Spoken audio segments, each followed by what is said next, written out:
Magandang araw sa ating lahat at sa mga tagapakinig natin ng ating talakayan.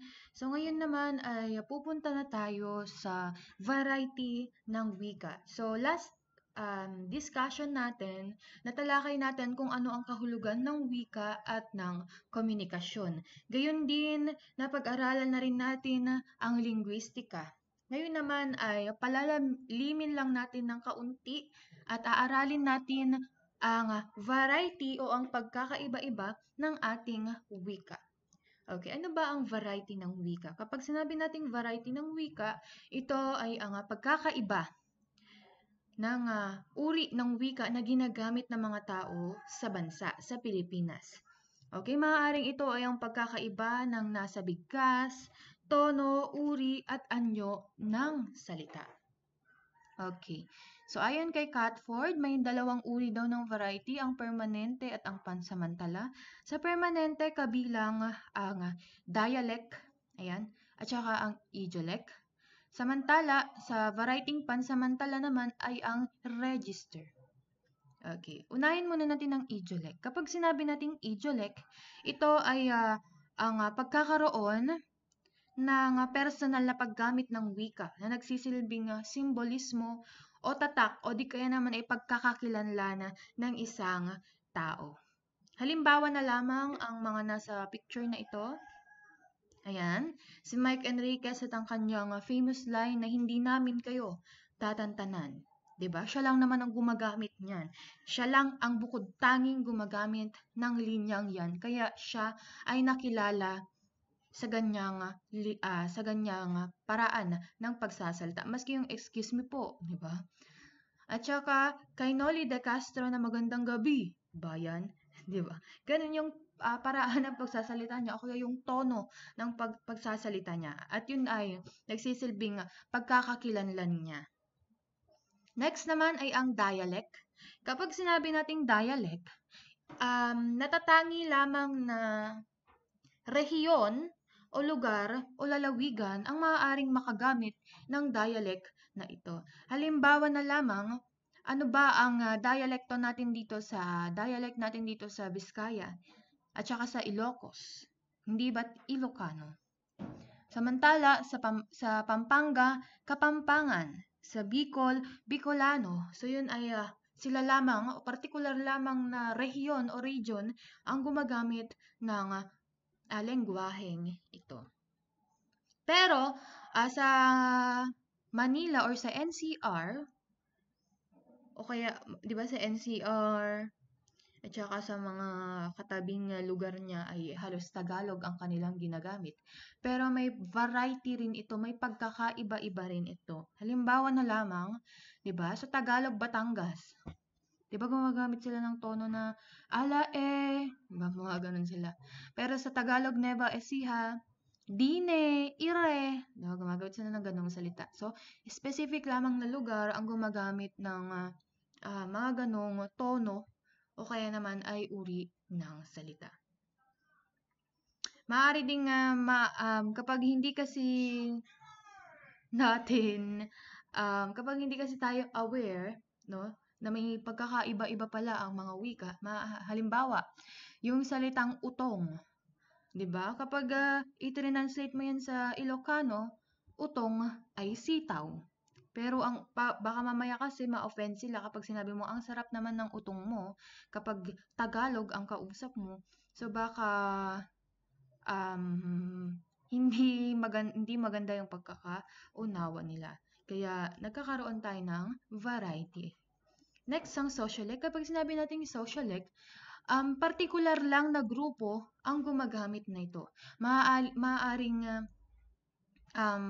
nakabatay sa socio-ekonomiko o di kaya naman ay sa kasarian. Halimbawa, tingnan ninyo yung pagkakaiba, yung agwat, no? Ng pagkakaiba ng pakikipag-usap ng mayaman sa mahirap, 'di ba? Mayroong pagkakaiba.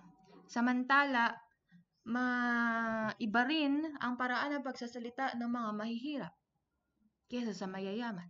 Isa pa example, sa mga LGBTQ, sa halip na sasabihin nilang bubugbugin kita, ita-translate nila ito sa kanilang Becky language na jojombagin kita.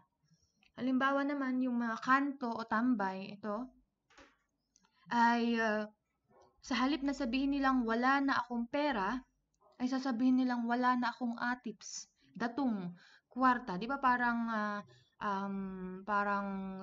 kalye, parang lengguwaheng kalye yung ginagamit nila. At pagdating naman sa mga millennial o mga Gen Z, sa halip na sabihin nilang tara na, arat na, di ba? Yung omsim, petmalu. So, ayan. Sa mga millennial, mga millennial ang gumagamit ng mga salitang iyan. At syempre, hindi ginagamit yan sa formal na pakikipagkomunikasyon, lalong-lalo na kapag ikaw ay susulat ng isang pananaliksik.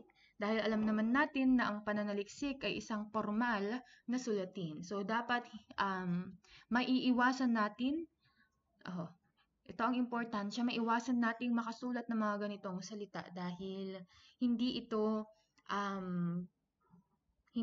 tamang ilagay sa isang pananaliksik. Okay, next, ang ethnolek. Kapag sinabi nating ethnolek, ito ay variety ng wika, no, na tanging pangkat etniko lamang ang maaaring makapagsalita nito.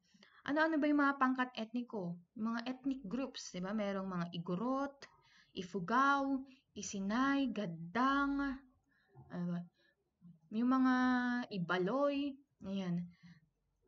Mayroon silang sari-sariling lengguwahe. Kaya lang, hindi natin maiintindihan yon kung hindi tayo kabilang sa pangkat etniko na yon. Okay. Pare-pareho lang naman yung ranyag, ragsak, kahayag, kalipay, sahaya, diba?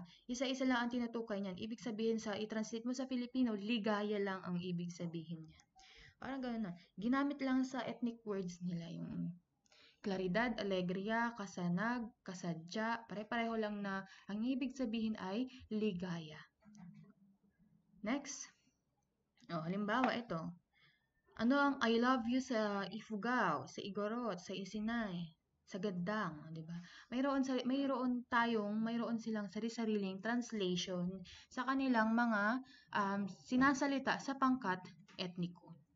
Okay, next. Kapag sinabi naman nating ekolek, ito ay ang mga salita na namumutawi sa loob lamang ng ating tahanan. Halimbawa, may iba kasing tao na gumagamit sa bahay lamang nila may iba kasing mga pamilya na ang tawag nila sa comfort room ay kubeta.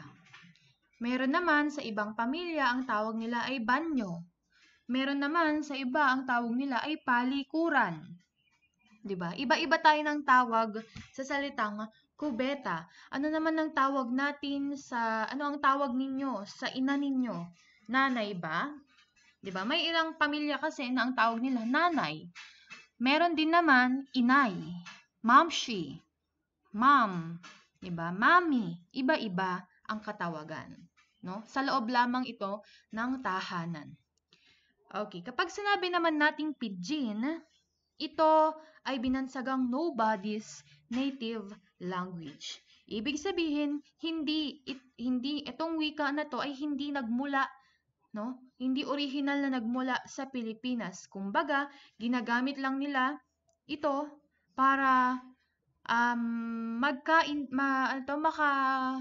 maintindihan sila, no, ng mga tao kung saan man sila naroroon.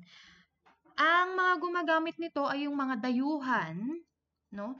Dayuhan tulad ng inchik na nagnenegosyo sa Pilipinas, 'di ba? Alangan namang tayo ang mag-adjust sa kanila kapag tayo ay bumibili ng kanilang mga produkto, hindi naman, 'di ba? Alangan namang tayo ang mag-Chinese diyan para lang makausap natin sila. Hindi. Kaya naman sila ang mag-a-adjust para maintindihan natin sila. Kaya naman, gumagamit sila ng mga makeshift. Ano ba yung mga makeshift na yan? So, ito yan. Okay. Sa halip na sabihin nilang, nakakita ako ng magandang babae, dahil hindi nga nila magawa-gawa yan, so gagawin nila, ako kita, ganda, babae. Diba? Isa pang halimbawa, sa halip na sabihin nilang, Suki, ikaw ay bumili ng aking paninda, Sasabihin nilang, ikaw suki, akin bili, paninda. 'Di ba? Putol-putol ang paraan nila ng pagsasalita kasi hindi nila maituwid, no? Hindi sila makabuo ng isang tamang struktura, no, ng isang pangungusap. Okay. Next naman ay ang Creole. Kapag sinabi nating Creole, dating pidgin siya, no? Dating pidgin na nagawa lang na wika hanggang sa nakagisnan na natin. Parang nagamit na natin sa pang-araw-araw. For example, ikaw ipinanganak ka na ang nakagisnan mong wika ay ako kita ganda babae, ganun ka magsalita. Hanggang sa na-adapt mo na yun na ang natutuhan mong unang lengguwahe mo. Hanggang sa yun na rin yung paraan ng pag-uusap-usap ninyo ng kabarangay mo, 'di ba? Ng komunidad mo. So magiging Creole na 'yan kasi parang inangkin na natin yung lengguwahe na 'yon. So yun na yung tinatawag nating Creole. For example lang yun ha. Pero meron talagang nabuong mga ganong lengguwahe na dating pidgin na talagang walang pinagmulan hanggang sa sinasalita na ng mga tao. Example, yung pinaghalong salitang Tagalog at Espanyol, hindi ba't nanakop ang mga Espanyol sa atin so naka-impluwensya sila?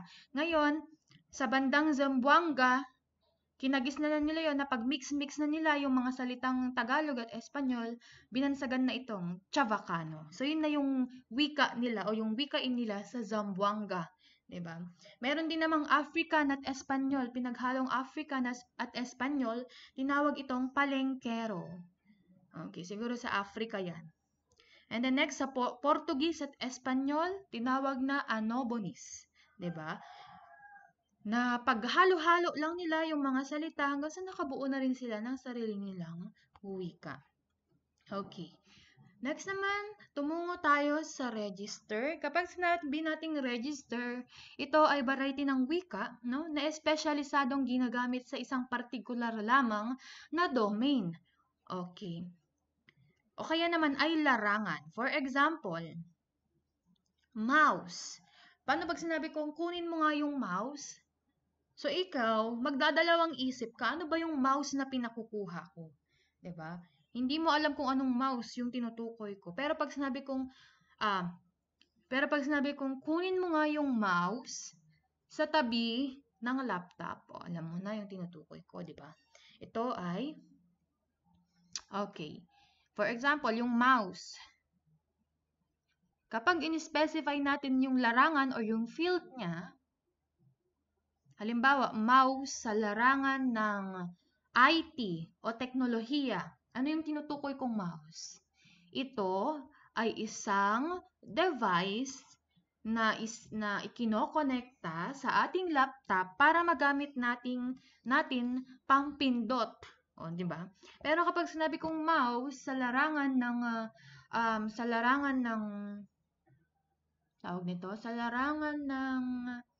agrikultura, anong mouse yung tinutukoy ko?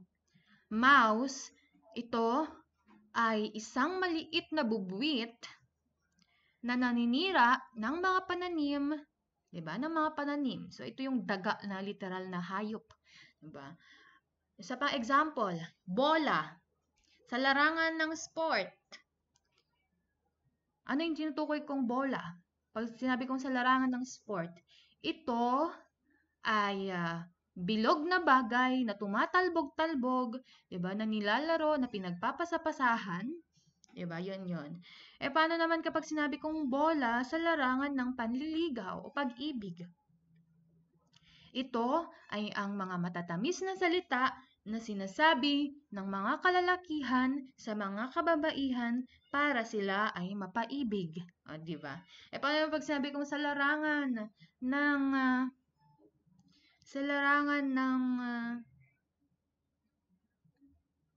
pagkain? Ano yung bola? Ito ay isang pagkain na nabibili, no, sa mga kalye na tinutusok-tusok, maaaring fishball, squid ball, o diba? So naiiba yung kahulugan ng mga salita depende sa larangan. Okay. So, yun lamang ang ating talakayan bago tayo tumungo sa ikalawang aralin, no? Sa pagbasa at pagsulat.